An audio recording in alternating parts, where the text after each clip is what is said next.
Guys, to start building this, you're gonna go to the finwinghobby.com and then go to the product XBird XB800mm and choose one of the spec. Then you can find the user manual, download there. And I'm not sure why there's no video of me building the initial part of the build. So here's the manual, and then there's on the wing itself there's a tiny inward dot on there. You can put your finger over and to check the CG of your plane. Then after that, these are the parts you can go through and identify what are they. Then there are 7 pieces of carbon strip here. You're gonna organize them first. These two they are the same length, and these two are the same length. Then the subsequent 3 strips you see there are these 3, 2 at the same length and 1 long one as well. By the way, mine already had this pre-installed, which is over here. I'm just gonna add this strip only plus this wooden plate on both sides. And then I also install the strip as according to this instruction here for the horizontal stabilizer as well. Then my video will go into this part from here now. Draw just the right amount of glue into the cavity of this control surface. Quickly insert the carbon strip.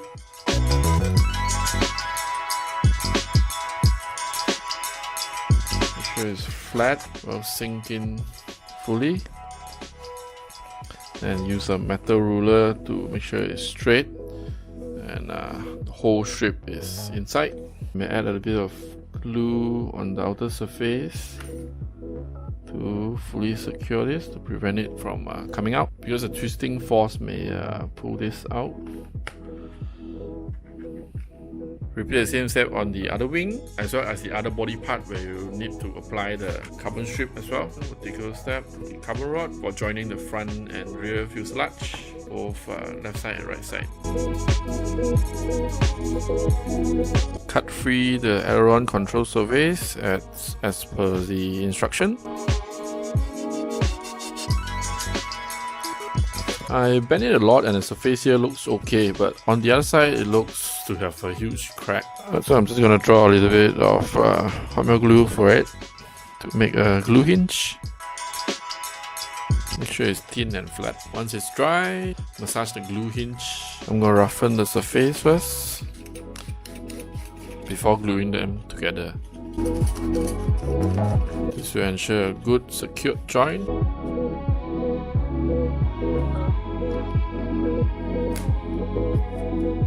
And then you're gonna eyeball for the straightness. Ouch. So with this assemble, you're gonna install the control horn onto the elevator. According to the manual, you're gonna use 2 different size screws. The big one is for the top hole and the smaller one is for the lower hole. These control horns, they're made of, I think, aluminium, so it gives you a peace of mind compared to the plastic one. But still, you're gonna apply blue Loctite onto this screw so they don't come off mid-flight. Loosen the Allen key screw to insert the push rod, and I'm not going to install servo first, so I'm just going to secure it roughly over here. Same technique for the aileron. The larger screw will be the one closer to the hinge. It's quite visible here that the top one has a larger hole and then the lower one has a smaller hole. Man, the wing fell and rests on the hot melt glue gun to chew off. It's going to affect my efficiency, man. I've forgotten to install this because I didn't pay close enough attention to the manual. Now comes the major part. We're gonna join the fuselage together, which is really long. And I'm gonna use hot melt glue, so I'm gonna act fast. I've roughened up the surface and also identify the areas that we need to apply the glue. Okay, the crucial moment. Have your glue gun with sufficient glue stick ready. Get set, go. Oh, I set it to a very high temp, so it's sort of like melting into the foam.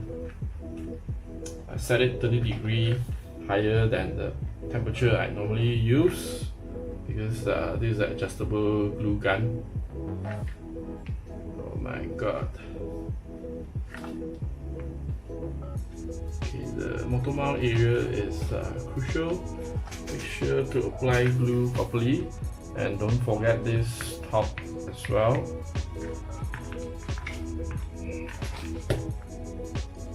This. Okay, we are good to join them together before the glue hardens. Shit. Okay. Also have tapes ready to pull two hubs together, especially your front. Front needs to join well so it's able to last impact. It's not joining well. There's still gap here.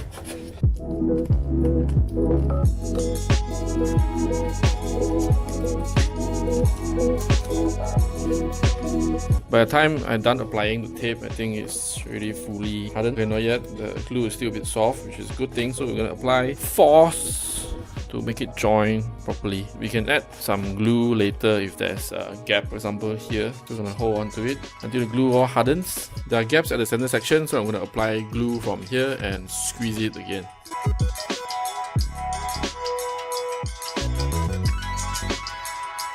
Okay, the hot melt glue setting is too hot. It's eating into the foam. The front as well with a lower temperature.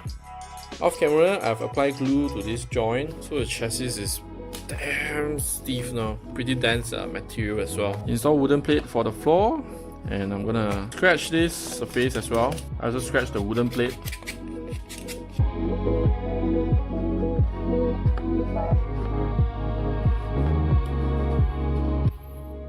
Okay, hold it down. I'm gonna add more glue at the edge as well.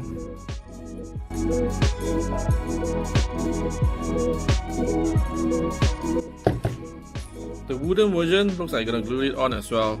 And it's a pretty snug fit. Perfect. Apply glue on the main surface and also around it.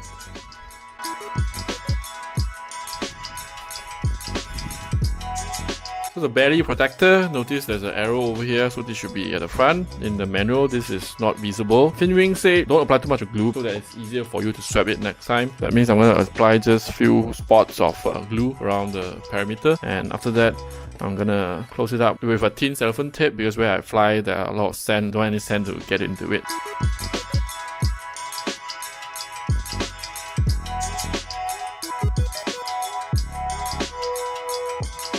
Careful with the arrow at the front. So not a lot of glue and still is quite secure. And of course I apply fiber tape to it as well. From the front to the back. Last piece to glue, which is the vertical stabilizer and the horizontal stabilizer. And you're gonna align this carbon strip to the slot here and also here. This is last piece if you're going for a pusher setup. Otherwise you're gonna glue the motor pod onto the main wing. Let's do this.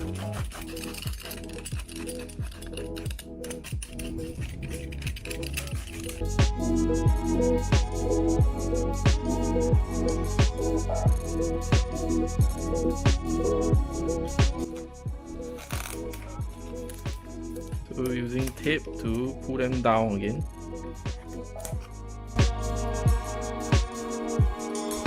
That's done. So didn't check whether it's straight or not, but I think it's just slanted slightly a bit down to that side. By now, if you have followed the instruction manual, you have already installed the servo, and then so you're done. So it's pretty easy to build this. There are not much steps. So if you're building a second one, this will be very easy for you. It'll be very quick to get this done. In fact, even for me following the instruction manual, I think I got this done in less than 2 hours by doing it slowly. Now I'm going to install the servos first, and then we can start testing the control surface. Oh yeah, there's this piece for the rear hatch as well. We're just going to glue that down. Very easy one. Looks like I need to poke a hole here for the wires to go through. Center the servo horn first before installing the control horn. I'm just going to apply glue to the wall, so next time when I want to remove it's easier just by slotting in the blade here to cut and break apart the hot melt glue.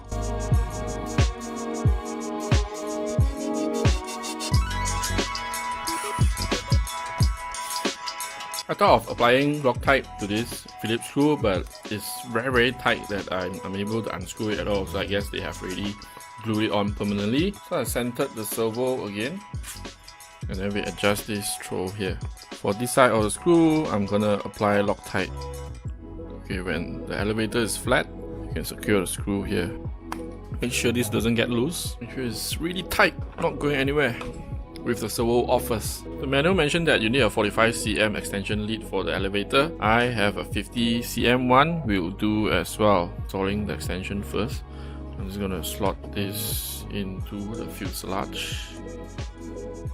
Whoa, the gap here is just right, so I can slot the servo wire in and it just fits snugly. Not too tight, not too loose. Oops, the other end is just a little bit too short. I'm still gonna try to extend this. And then adding this lock for a secure connection, knowing that this will not come apart middle of the flight. Okay, secured. I think 50 cm is just too long. I'm gonna switch it to a 30 cm. This is 30 cm extension, more reasonable for me. Most likely gonna put the receiver at the back or flight controller at the back. Both left and right wing had the servos installed and the control surface trimmed to the receiver as well. So sad about this. It's gonna affect my efficiency. I'm gonna tape it over to make it smooth again. Once you are satisfied installing everything, you can use the long screw to secure the wing on both sides. Oh yeah, the controls are all done. And in terms of powertrain, the motor, I'm not sure yet, but I highly recommend that you check our previous video where I translated a video by Finwing where they show a very detailed chart of what kind of electric setup, what kind of battery, what kind of motor, prop size, and what kind of range you can get out of that setup, including AW as well, and including real test flight. So you can check our link in the description for the link to that video. I guess I'm going to stop here and now install the motor and ESC off the camera, and the next video will be test flight of this very great looking crocodile skin kind of foam material. Well, looking forward to see this flying well because I like that it has a very wide surface area and also a flat bottom surface on the other side of the wing, so it should be a good floater. So you can check our link in the description on where you can buy this on the official store, and if you have not done so, please like and subscribe, and I'll see you in the next video. Bye.